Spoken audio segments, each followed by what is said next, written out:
प्रिय छात्रों नमस्कार, मैं कुलभूषण सैनी आप सभी का केवी बायोलॉजी यूट्यूब चैनल पर स्वागत करता हूं। प्रीवियस क्लास में अपन ने बात की थी लघु बीजाणुधानी के विकास के बारे में। आज बात करेंगे लघु बीजाणुधानी की संरचना के बारे में। लघु बीजाणुधानी की संरचना से पहले मैं थोड़ा सा रिवाइज करूंगा कि लघु बीजाणुधानी का जो विकास है वो कैसे हुआ था। जैसा कि आपको पता है कि लघु बीजाणुधानी का जो विकास होता है बेटा, वो होता है एंथर में होता है, परागकोश में होता है। किसमें होता है? एंथर में लघु बीजाणुधानी का विकास होता है। ठीक, किसमें होता है? एंथर में। और एंथर में होती हैं हाइपोडर्मल सेल। क्या होती हैं? अधस्त्वचीय कोशिकाएं। हाइपोडर्मल सेल होती है, अधस्त्वचीय कोशिकाएं होती हैं। और दो या दो से अधिक हाइपोडर्मल जो सेल है, जो आकार में क्या हो जाती है बेटा? आकार में बड़ी हो जाती है, सघन जीव द्रव्य वाली हो जाती है। दो से अधिक, एक नहीं, दो से अधिक, कम से कम दो या दो से अधिक हाइपोडर्मल सेल आकार में बड़ी हो जाती हैं, सघन जीवद्रव्य हो जाती हैं और कैसी होती हैं? केंद्रक युक्त होती हैं। और उन कोशिकाओं को अपन आर्किस्पोरियल सेल कहते हैं। क्या कहते हैं बेटा? आर्किस्पोरियल सेल कहते हैं। देखो, प्रपसूतक कोशिका, इसको या प्रपशु कोशिका के नाम से इसको जाना जाता है। अब इसमें जो आर्किस्पोरियल सेल है, इसमें पेरिक्लिनल विभाजन होते हैं। क्या होते हैं? परिणत विभाजन होते हैं। और परिणत विभाजन के फलस्वरूप दो स्पष्ट भाग बनते हैं। एक तो बाहर की ओर बनता है। कहाँ की ओर? बाहर की ओर बनता है। और जो दूसरा भाग बनता है वो कहाँ होगा? स्वाभाविक है, भीतर की ओर या अंदर की ओर होता है। भीतर की ओर दो भागों में क्या हो गई? स्पष्ट विभाजित हो गई। क्या? Archesporial cell. कौन से विभाजन के द्वारा? पेरिक्लिनल परिणत विभाजन के द्वारा। अब बाहर की ओर, इसकी ओर, ये जो बाहर की ओर निर्माण करती है वो प्राइमरी पैराइटल सेल का प्राथमिक भित्तीय कोशिका का क्या करती है? निर्माण करती है। प्राथमिक भित्तीय कोशिकाओं का क्या करती है बेटा? निर्माण करती है। इसी प्रकार अंदर की ओर, भीतर की ओर प्राथमिक बीजाणुजन कोशिकाओं का, प्राथमिक बीजाणुजन कोशिकाओं का प्राइमरी स्पोरोजीनस सेल्स का बेटा क्या किया जाता है? निर्माण किया जाता है। अब देखो, अपन पहले बात करते हैं बाहर की ओर जो प्राथमिक भित्तीय कोशिका होती है, वो विभाजनों के द्वारा 3 से 5 संकेंद्रीय परतें बनाती है, जो कि परागकोश की भित्ति का, इसकी बेटा परागकोश की एंथर वॉल का क्या करती है? निर्माण करती है। स्वाभाविक है, समझ गए होंगे, जो परागकोश की भित्ति है या जो लघु बीजाणुधानी की भित्ति है, उसका निर्माण किससे होता है?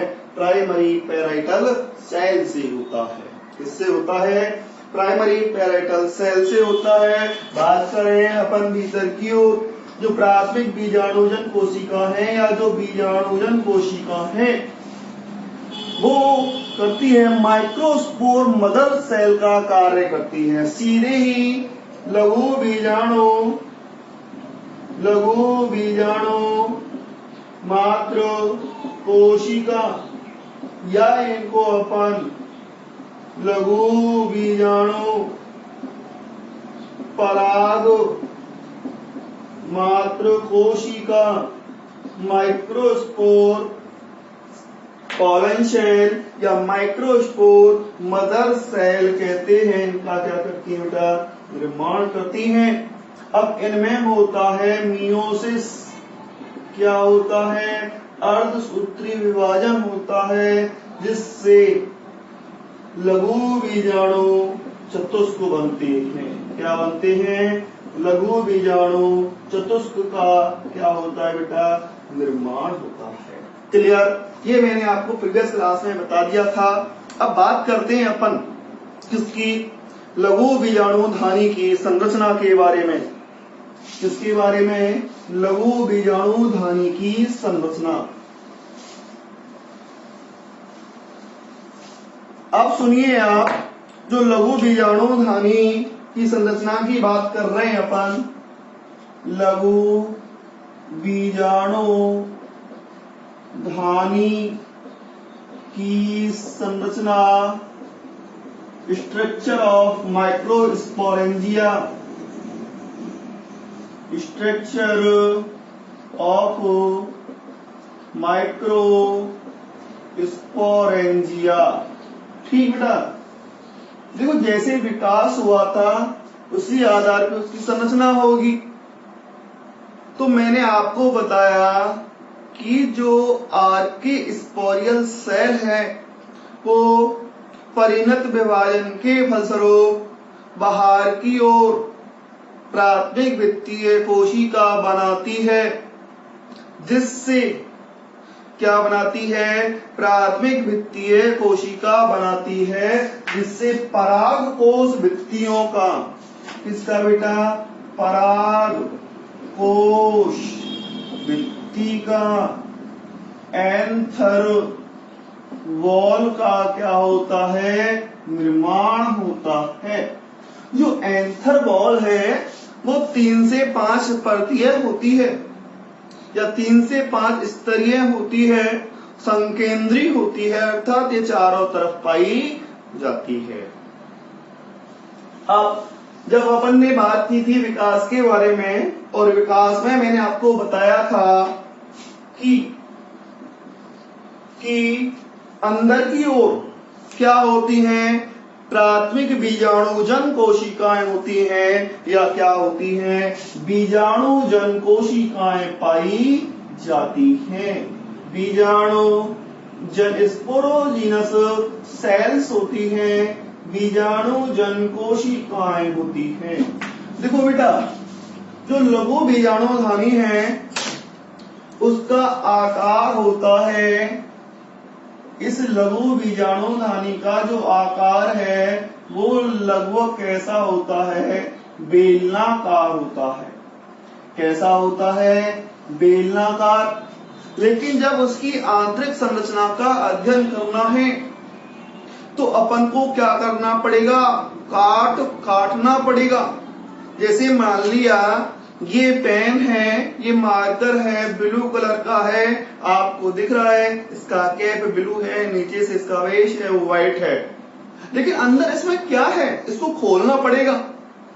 ठीक, खोलना पड़ेगा तभी तो पता लगेगा। अब लघु बीजाणुधानी में अंदर क्या है, कौन कौन सी परतें हैं, कितनी परतें हैं, तो उसका क्या करना पड़ेगा, काटना पड़ेगा, उसका ट्रांसवर्स सेक्शन करना पड़ेगा, उसका टीएस करना पड़ेगा। क्या करना पड़ेगा, टीएस करना पड़ेगा, अर्थात टीएस या कह सकते हैं अनुप्रस्थ काट में। किसमें बेटा, जब इसका अपन अनुप्रस्थ काट करते हैं तो ये लगभग वृत्ताकार दिखाई देती है। कैसी दिखाई देती है, वृत्ताकार। स्पष्ट है कि लघु बीजाणुधानी का जो सामान्य आकार होता है वो बेलनाकार होता है, लेकिन जब इसका अनुप्रस्थ काट करते हैं तो ये कैसी दिखाई देती है, वृत्ताकार दिखाई देती है और स्पष्ट कितने भागों में विभेदित होती है? 2 भागों में विभेदित होती है। एक तो परागकोश की भित्तियां होती हैं और दूसरी क्या होती हैं? बीजाणुजन कोशिकाएं होती हैं। स्पष्ट कि लघु बीजाणुधानी की आंतरिक संरचना में 2 स्पष्ट रचनाएं होती हैं। एक तो होती है एंथर वॉल, दूसरी होती है बेटा स्पोरोजीनस सेल्स। क्या होती है? स्पोरोजीनस क्या होती है? सेल्स होती है। बीजाणुजन क्या होती हैं? कोशिकाएं होती हैं। अनुप्रस्थ काट में कैसी दिखाई देती है? वृत्ताकार दिखाई देती है।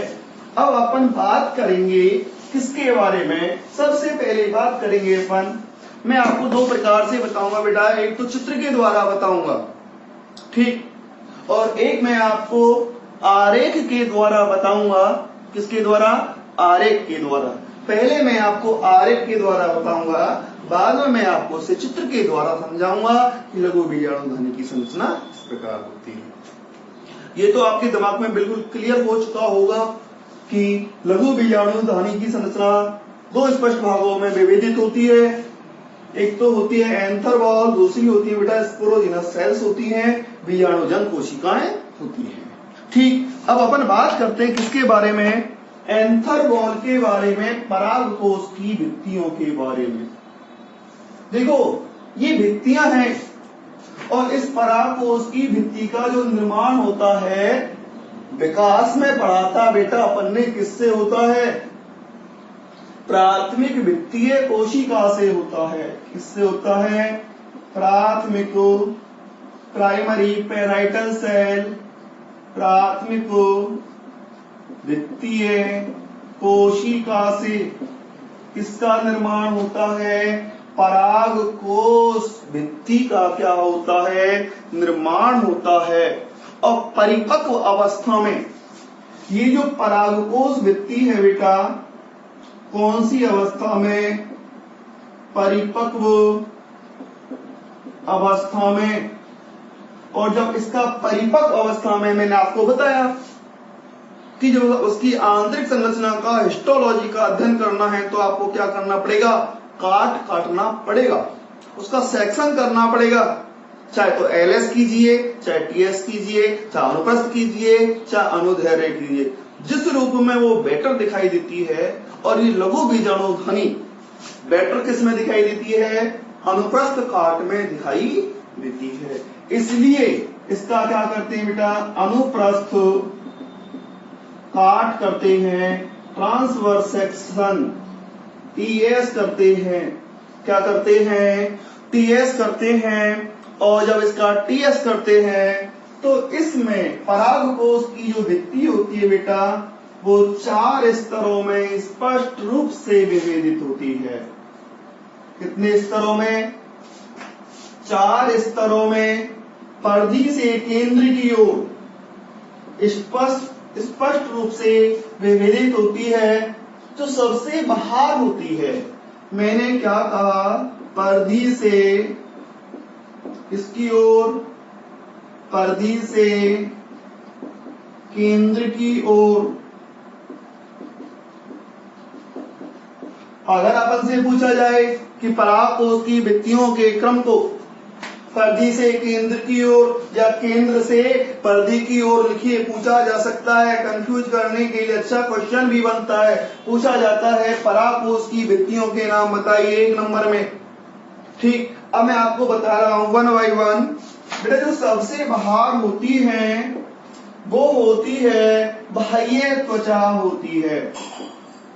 क्या होती है? बाह्य त्वचा, एपिडर्मिस होती है। एक बार इनके नाम लिख देता हूं मैं, फिर डिटेल में आपको समझाऊंगा। सबसे बाहर क्या होती है? बाह्य त्वचा होती है। क्या होती है? बाह्य त्वचा होती है। और इसके अंदर की ओर अंतःस्थिसियम, अंत है स्थिसियम जिसे अपन एंडोथीसियम कहते हैं।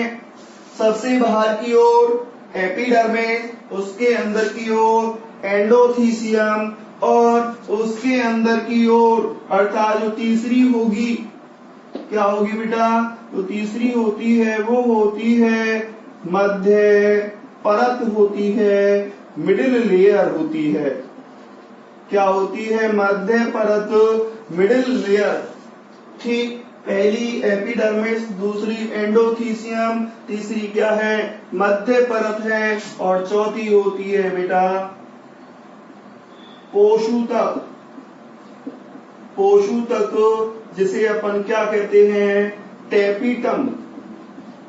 टेपिटम समझ में आया। ये 4 स्तर हैं। यदि बात करें अपन केंद्र से परिधि की ओर, तो सबसे अंदर जो पराकोश भित्ति होती है वो टेपिटम, उसके बाहर मिडिल लेयर, उसके बाहर एंडोथीसियम, और सबसे बाहर क्या होती है, बाह्य त्वचा होती है। अगर अपन परिधि से केंद्र की ओर बात करें, ठीक बेटा, परिधि से किसकी ओर, केंद्र की ओर यदि बात करें, तो सबसे बाहर बाह्य त्वचा एपिडर्मिस, फिर एंडोथीसियम, फिर मिडिल लेयर, और सबसे अंदर क्या होती है, क्या होती है, टेपिटम। अब समझ गए होंगे। अब टेपिटम के अंदर क्या होता है, बीजाणुजन कोशिकाएं होती हैं। क्या होती हैं, बीजाणुजन क्या होती हैं, कोशिकाएं होती हैं। अब सुनो, मैं 1 by 1 के बारे में आपसे बात करता हूं। सबसे पहले बात करता हूं बाह्य त्वचा के बारे में। किसके बारे में, बाह्य त्वचा के बारे में। देखो, ये सबसे बाहरी स्तर है या नहीं, क्या है, पराकोश भित्ति का ये सबसे बाहरी स्तर है। क्लियर, दिख रहा है। ठीक, याद करने की जरूरत नहीं, समझो केवल इसको। और ये क्या होता है, एक परतीय होता है। क्या होता है बेटा, एक परतीय है, अर्थात एक स्तरीय भी बोल सकते हैं। लिखो यार, एक परतीय ठीक है। ये सिंगल लेयर्ड होता है। क्या होता है, सिंगल लेयर्ड होता है। और इसकी जो कोशिकाएं होती हैं, इसकी कोशिकाओं की जो विशेषता है बेटा वो ये है, इसकी जो कोशिकाएं होती हैं स्पर्श रेखीय दिशा में, स्पर्श रेखीय दिशा में, इसकी जो कोशिकाएं हैं स्पर्श रेखीय दिशा में दीर्घित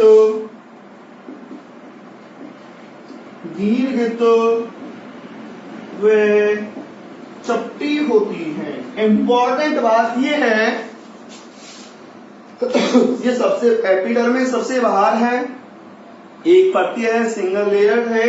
इसकी जो कोशिकाएं होती हैं वो स्पर्श रेखीय दिशा में, स्पर्श रेखीय मतलब आपस में जब ये टच करती हैं तो ये कैसी होती है बेटा, दीर्घित होती है और चपटी होती है। जैसे आपने ढोलक देखी है। कुल मिलाकर ये कह सकते हैं कि बाह्य त्वचा की जो कोशिकाएं होती हैं बेटा वो इस प्रकार की होती हैं, ढोलकाकार होती हैं।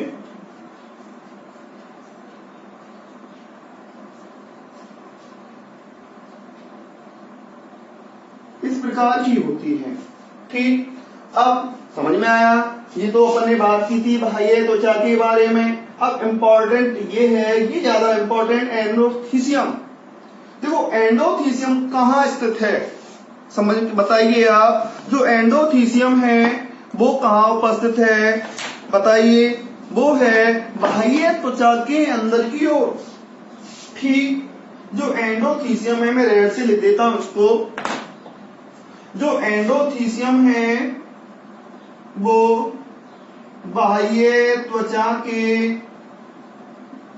कहाँ है, अंदर की ओर है। ठीक, कहां पर है ये, बाह्य त्वचा के अंदर की ओर है। यह भी एक स्तरीय होती है, या कह सकते हैं यह एकल स्तरीय होती है। ठीक बेटा, ये भी एकल स्तरीय है, ये भी एकल स्तरीय है।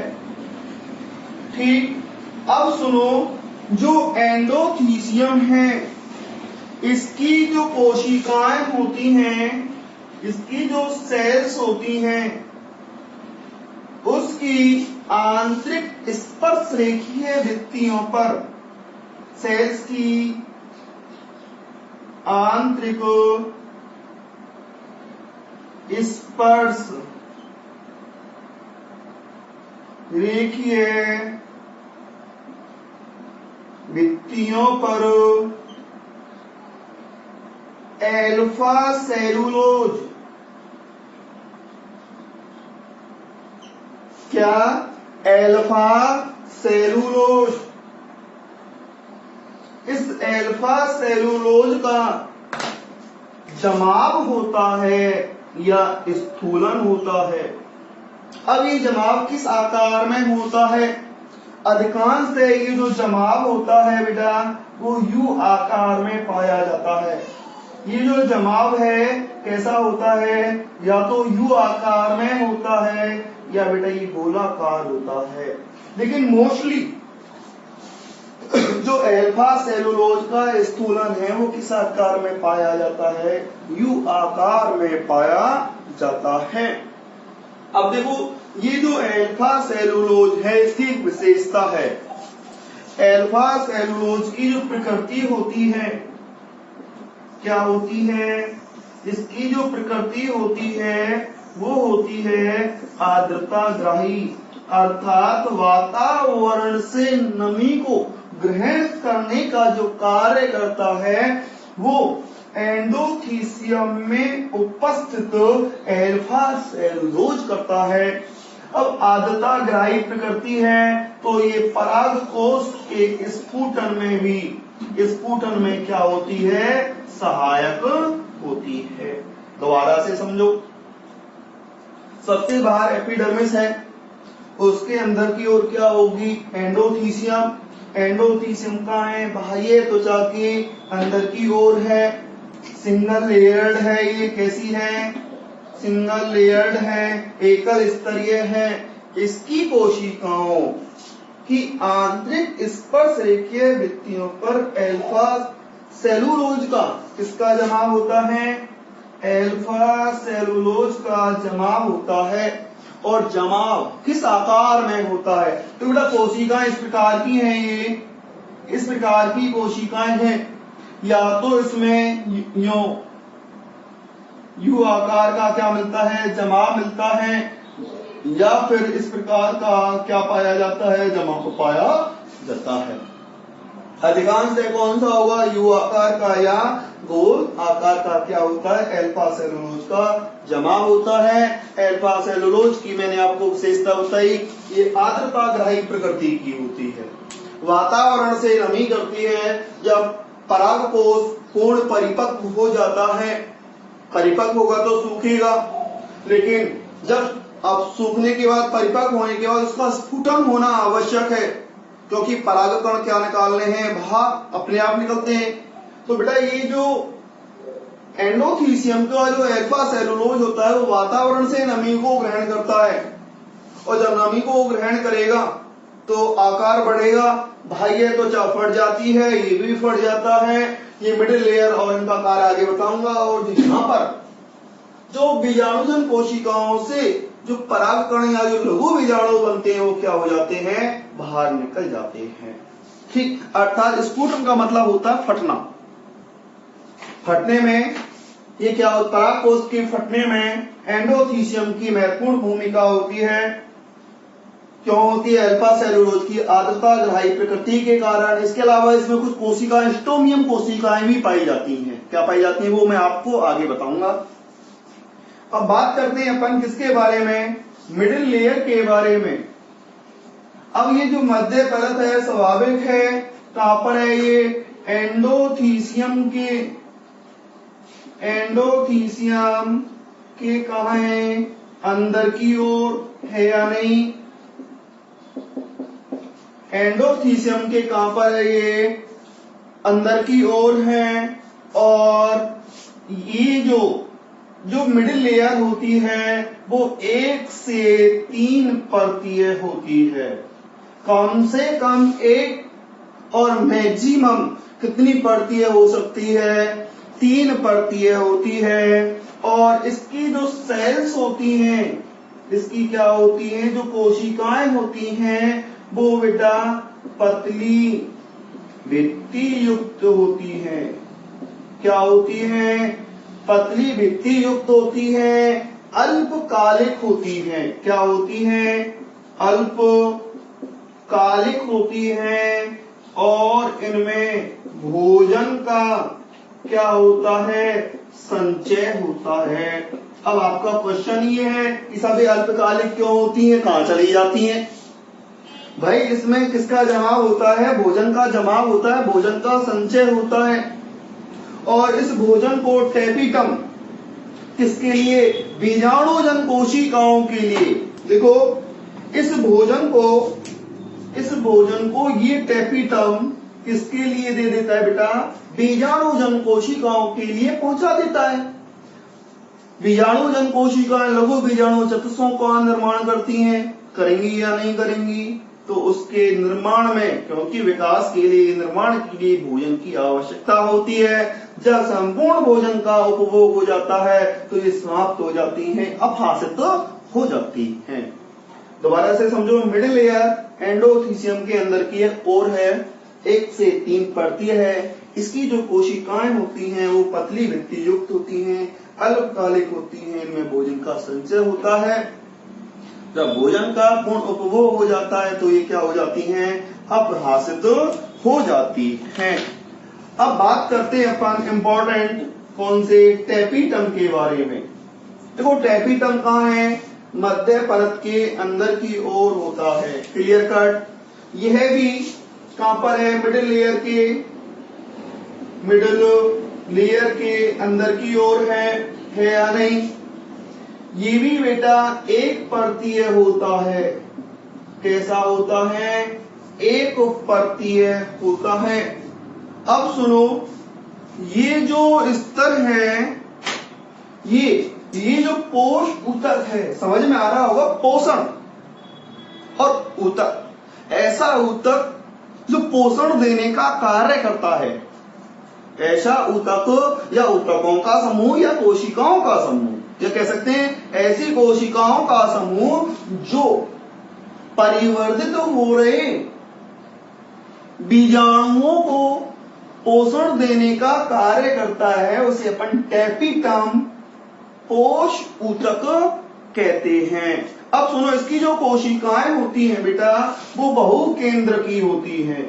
कैसी होती हैं? इसकी कोशिकाएं बहुकेंद्र की होती हैं, वह बहुगुणित होती हैं, पॉलीप्लॉइड होती हैं, बहुगुणित होती हैं। क्लियर? इसकी जो कोशिकाएं हैं, है ना, बहुकेंद्रकी का मतलब समझते हो, एक कोशिका में 1 से अधिक केंद्र, और ऐसी कोशिकाओं को अपन सिनोसाइटिक या समकोशिका कहते हैं। बहुकेंद्रकी हैं, बहुगुणित होती हैं, पॉलीप्लॉइड होती हैं। अब सुनो, ये जो पोष ऊतक है वो परिवर्तित हो रहे, इसको परिवर्तित हो रहे लघु बीजाणुओं को क्या करता है? पोषण प्रदान करता है। पोषण किसमें स्थित होता है? भोजन किसमें होता है? मिडिल लेयर में। पहुंचाने का कार्य कौन करता है? टेपिटम। किसको पहुंचाने का कार्य करता है? बीजाणुजन कोशिकाओं को, जिससे वो किसका निर्माण कर सकें? लघु बीजाणु या परागकणों का क्या कर सकें? निर्माण कर सकें। अब सुनो, यदि मान लिया किसी भी कारणवश अगर ये पोष ऊतक क्या हो जाए? नष्ट हो जाए, तो क्या हुआ? बताओ क्या हुआ? ये क्या कर रहा है? इसमें पोषण उपस्थित है, रखा है, थाली में भोजन रखा है, लेकिन आप हाथ से नहीं लोगे तो क्या आपको पोषण होगा? क्या आप भोजन खा पाओगे? नहीं। हाथ बांध दिए जाए और थाली आपके सामने रखी है और बिल्कुल स्ट्रेट आपको बांध दिया गया है, और क्या ले पाओगे? नहीं।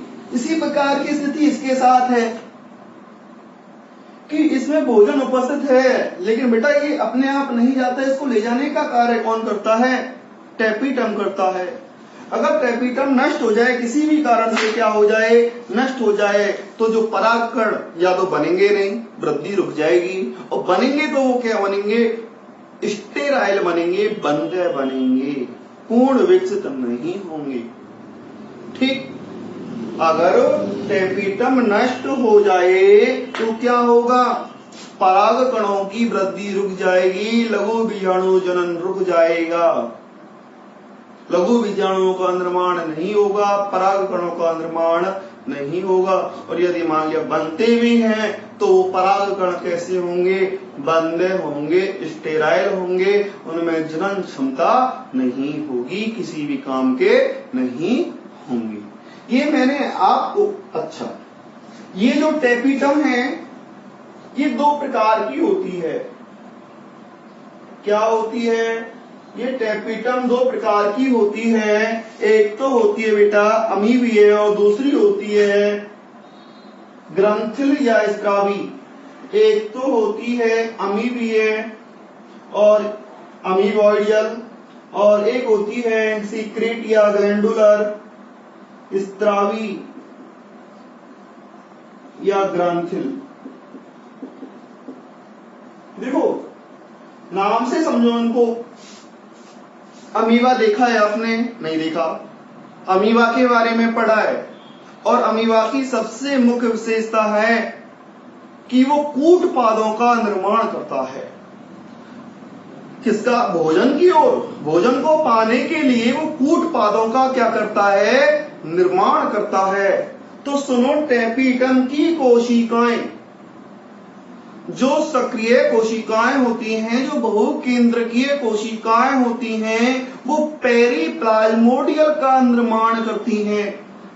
अर्थात जो परिवर्तित हो रहे लघु बीजाणुओं के अंदर किसका? कूट पादों का, पेरिप्लाज्मोडियल का निर्माण करती हैं, और परिवर्तित हो रहे लघु बीजाणुओं को पोषण प्रदान करने का कार्य करती हैं।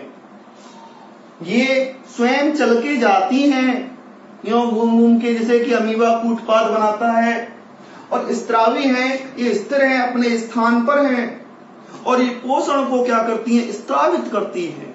क्या करते हैं? जैसे मेरे पसीना है, पसीना मेरे क्या हो रहे हैं? स्त्रावित हो रहे हैं श्वेत ग्रंथियों के द्वारा। इस प्रकार ये स्त्रावी ग्रंथियां, ये टेपिटम या जो स्त्रावी टेपिटम है, वो बेटा क्या करता है? वो पोषण को स्त्रावित करता है, जिससे लघु बीजाणुओं का क्या होता है? विकास होता है। क्लियर? अमीबॉइड पेरिप्लाज्मोडियल का निर्माण होता है, पेरिप्लाज्मोडियल का निर्माण करते हुए लघु बीजाणुओं तक जाती हैं और पोषण प्रदान करने का कार्य करती है। जो स्त्रावी है वो अपने स्थान पर स्थिर रहती हैं, और जो पोषण होता है उसको स्त्रावित कर देती है, और लघु बीजाणु उनको क्या कर लेते हैं? अपने काम में ले लेते हैं। अब बात करते हैं अपन, ये तो हो गई अपने पास क्या बेटा? परागकोश की भित्ति, बाह्य त्वचा, एपिडर्मिस, एंडोथीसियम, मिडिल लेयर, कोशिका। और आशा करता हूं कि ये आपको बहुत अच्छी तरीके से समझ में आ गई होंगी। ऐसे ही ये लिखनी है आपको। देखो, अब बीजाणु जन कोशिकाओं के बारे में बात करते हैं। किसके बारे में बात करते हैं? बीजाणु जन कोशिकाओं के बारे में अपन बात करते हैं।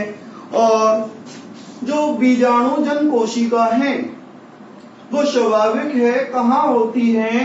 टेपिटम के अंदर की ओर होती है। क्या होती है? टेपिटम के अंदर की ओर होती है। या कह सकते हैं कि जो बीजाणुजन कोशिकाएं होती हैं वो परागकोश भित्ति के द्वारा क्या होती हैं? आवृत होती हैं। बीजाणुजन कोशिकाएं चारों तरफ से टेपिटम के द्वारा क्या होती है? आवृत होती हैं। अब देखो, ये जो बीजाणुजन कोशिकाएं हैं, इसका निर्माण आपको पता है किससे होता है? इसका निर्माण होता है प्राथमिक बीजाणुजन कोशिकाओं से। प्राथमिक बीजाणुजन कोशिकाओं से किसका निर्माण होता है? बीजाणुजन कोशिका। अब जो बीजाणुजन कोशिका है ये सीधे ही जो बीजाणुजन कोशिका है वो सीधे ही लघु बीजाणु मात्र कोशिका की तरह, लघु बीजाणु मात्र कोशिका माइक्रोस्पोर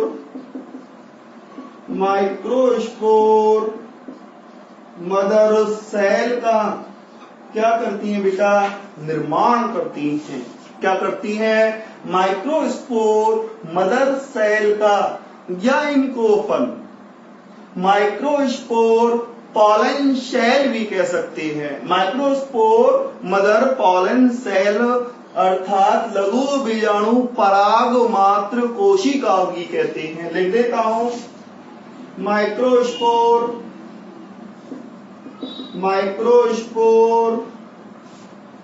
पॉलन मदर सेल का क्या करती है बेटा, निर्माण करती हैं।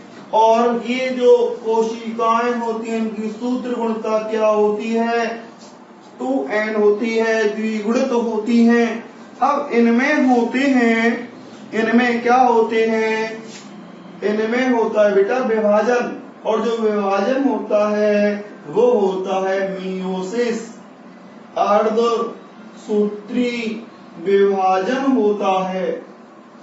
ठीक, अर्धसूत्री विभाजन के फलस्वरूप लघु बीजाणुओं का या लघु बीजाणु चतुष्क का, लघु बीजाणुओं का बेटा क्या होता है, निर्माण होता है। लघु बीजाणु धानी की संरचना मैंने आपको बताई, ये इसका ग्राफिकल रिप्रेजेंटेशन है, पिक्टोरियल या चित्र के द्वारा भी मैं आपको बताऊंगा। इसके बाद तो दोबारा से रिवाइज कर देता हूं। लघु बीजाणु धानी आकार में बेलनाकार है, अनुप्रस्थ काट में कैसी होती है बेटा, वृत्ताकार होती है। ठीक, जब काटते हैं तो इसमें दो भाग स्पष्ट रूप से विभेदित होते हैं। एक होता है परागकोश की भित्ति, दूसरी होती है बीजाणुजन कोशिकाएं। परागकोश की भित्ति का निर्माण प्राथमिक भित्तीय कोशिका से परिपक्व अवस्था में ये अनुप्रस्थ काट में ही 4 स्तरों में विभेदित होती है। बाह्य त्वचा एपिडर्मिस सबसे बाहर होती है, एकल परतीय होती है, स्पर्श रेखीय दिशा में दीर्घित चपटी इसकी कोशिकाएं होती है। एंडोथीसियम बाह्य त्वचा के अंदर की ओर होती है, एकल स्तरीय होती है, और इसकी कोशिकाओं की आंतरिक स्पर्श रेखीय भित्तियों पर एल्फा सेलुलोज का क्या होता है, जमाव होता है, स्थूलन होता है। वो किस आकार में होता है, यू आकार में या गोलाकार में होता है। इसकी प्रकृति कैसी होती है, आर्द्रता ग्राही प्रकृति होती है, और एक इसमें सहायक होती है, स्फुटन में सहायक होती है। ये होती है। तीसरी जो होती है मध्य परत, मिडिल लेयर होती है, और मिडिल लेयर कहाँ होती है, एंडोथीसियम के अंदर की ओर 1 से 3 परतीय होती है। इसकी जो कोशिकाओं की भित्ति है वो पतली होती है, अल्पकालिक होती है, और इनमें किसका संचय होता है, भोजन का संचय होता है। ठीक, तो चौथी आपको मैंने बताई वो क्या होती है, टेपिटम होती है, पोष ऊतक होती है। मिडिल लेयर के कहाँ होती है, अंदर की ओर 1 परतीय होती है। इसकी कोशिकाएं बहुकेंद्र की व बहुगुणित होती हैं, और इनका जो मुख्य कार्य है वो है पोषण प्रदान करना, परिवर्धित हो रहे लघु बीजाणुओं को पोषण प्रदान करना। टेपिटम 2 प्रकार की होती है, एक अमीबीय होती है, ग्रंथिल होती है। जो अमीबीय होती है वो पेरीप्लाज्मोडियल का निर्माण करती है।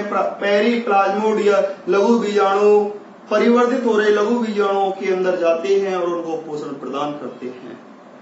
जो स्त्रावी या ग्रंथिल होता है वो ग्लैंडुलर है, सेक्रेटरिया ग्लैंडुलर, और ये क्या करती हैं, अपने स्थान पर नियत रहती हैं और वहां से पोषण को स्त्रावित करती हैं, जिसको कौन ग्रहण करते हैं, परिवर्धित हो रहे लघु बीजाणु करते हैं। अब अंदर की ओर इस परागकोश भित्ति के अंदर की ओर क्या होती हैं, बीजाणुजन कोशिकाएं, और बीजाणुजन कोशिकाओं का निर्माण होता है प्राइमरी स्पोरोजिनस सेल से होता है। ठीक, और ये जो बीजाणुजन कोशिकाएं सीधे ही किसकी तरह कार्य करती हैं, लघु बीजाणु मात्र कोशिका या लघु बीजाणु पराग मात्र कोशिका की तरह कार्य करती हैं। जब इनमें अर्धसूत्री विभाजन होते हैं तो लघु बीजाणु चतुष्क या लघु बीजाणु या पराग कणों का बेटा क्या होता है, निर्माण होता है। ये मैंने आपको बताई थी लघु बीजाणु धानी की संरचना। इसको मैं चित्र के द्वारा भी आपको बताऊंगा, पहले आप इसको उतार लें, स्क्रीनशॉट ले लें।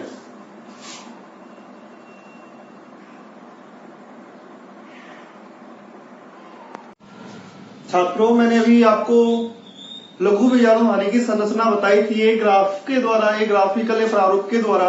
अब मैं आपको चित्र के द्वारा उस लघु बीजाणु धानी की संरचना बताता हूं। जैसा कि मैंने आपको बताया था, ये पूरा है एंथर परागकोश और ये कैसा दिखाई दे रहा है, बेलनाकार। लेकिन जब इसका अनुप्रस्थ काट करते हैं तो अपन को ये गोलाकार दिखाई देता है। ये परागकोश द्विकोष्ठी है और जब परागकोश बेटा जब द्विकोष्ठी है, जब परागकोश या कह सकते हैं एंथर जब द्विकोष्ठी है तो लघु बीजाणु धानियों की संख्या कितनी होगी, 4। यहां पर ये 4, 1 2 3 4 क्या है, लघु बीजाणु धानियां। ठीक, अब इसकी संरचना में बात की थी अपन ने। संरचना में इसमें अपन ने 2 भागों में बांटा था। एक तो परागकोश की भित्तियां, जो परागकोश की भित्तियां है मैंने आपको 4 बताई थी। सबसे बाहर होती है बाह्य त्वचा, एक स्तरीय होती है, यहाँ पर भी मैंने बना रखा है। यहाँ पर इसका आवर्त रूप दिखाया है। देखो ये जो है, ये जो बाहर वाली है वो क्या है बेटा, एपिडर्मिस। क्या है, एपिडर्मिस है। एपिडर्मिस के बारे में मैंने आपको बताया था, सबसे बाहरी होती है, संरक्षी परत होती है, परागकोश की सुरक्षा का, लघु बीजाणु धानी की सुरक्षा का कार्य करती है। इसकी कोशिका अरीय रूप से दीर्घित होती है, ढोल का आकार होती है। ठीक, अब जो दूसरी लेयर होती है बेटा वो होती है एंडोथीसियम अंतःस्थिसियम। देखो एपिडर्मिस के अंदर की ओर की है, ये क्या है, एंडोथीसियम। और इस एंडोथीसियम में मैंने आपको बताया था, जो एंडोथीसियम है इसमें किसका जमाव होता है, अल्फा सेलुलोज का जमाव होता है, जो कि यू या गोल आकार में होता है। यहाँ पर मैंने आपको चित्र में भी दर्शाया है। अब इसके अंदर की ओर अर्थात जो तीसरी जो परत है वो क्या है, मध्य स्तर होता है, मिडिल लेयर होती है। क्या होती है, ये है जो मध्य स्तर, मिडिल लेयर। मिडिल लेयर आपको मैंने बताया था 1 से 3 परतीय होती है। इसकी कोशिकाएं पतली भित्ति युक्त होती हैं, अल्पकालिक होती हैं। क्यों, इसमें भोजन का क्या होता है बेटा, संचय होता है। जब इस भोजन का उपभोग हो जाता है तो ये अपासित हो जाती हैं, क्या हो जाती हैं, नष्ट हो जाती हैं। ठीक, अब जो सबसे अंदर की जो परत है, ये जो परत है ये कौन सी परत है, टेपिटम। क्या है बेटा, टेपिटम पोष ऊतक होती है, जैसे कि मैंने यहाँ पर चित्र में दर्शा रखा है। ठीक, अब जो टेपिटम होती है इसका जो मुख्य कार्य होता है वो क्या होता है, मैं आपको बता चुका हूँ, पोषण प्रदान करना होता है। और ये 2 प्रकार की हो सकती है टेपिटम। एक तो अमीबीय होती है, जो अमीबा की तरह गति कर पोषण प्रदान करने का कार्य करती है, वो अमीबीय कहलाती है। दूसरी होती है ग्रंथिल या स्त्रावी, जो कि पोषण का क्या करती है, स्त्राव करती है। ठीक है बेटा, वो स्त्रावी टेपिटम कहलाती है। ये तो हो गई 4 परत, एपिडर्मिस, एंडोथीसियम, मिडिल लेयर और टेपिटम। ठीक, और इसके अलावा अब इसमें अंदर की ओर अपन ने लघु बीजाणु धानी की संरचना को 2 भागों में बांटा। ये तो हो गए, क्या हो गए, भित्ति परत। क्या हो गए, भित्ति।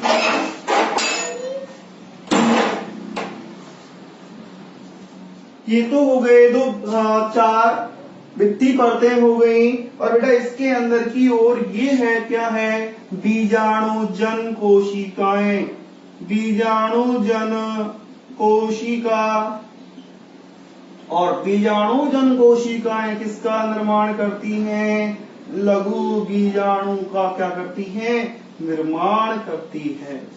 आरेख के द्वारा मैं आपको पहले बहुत अच्छी तरीके से समझा चुका हूं। ये मैंने आपको चित्र बनाया है लघु बीजाणु धानी की संरचना का। अगर पराग कोश द्विकोष्ठी है तो लघु बीजाणु धानियों की संख्या कितनी होगी, 4 होगी। अगर यदि एक कोष्ठी है तो कितनी होगी बेटा, 2 होगी। क्लियर, इसको आप ढंग से बना लेना। थैंक यू, आज के लिए इतना ही।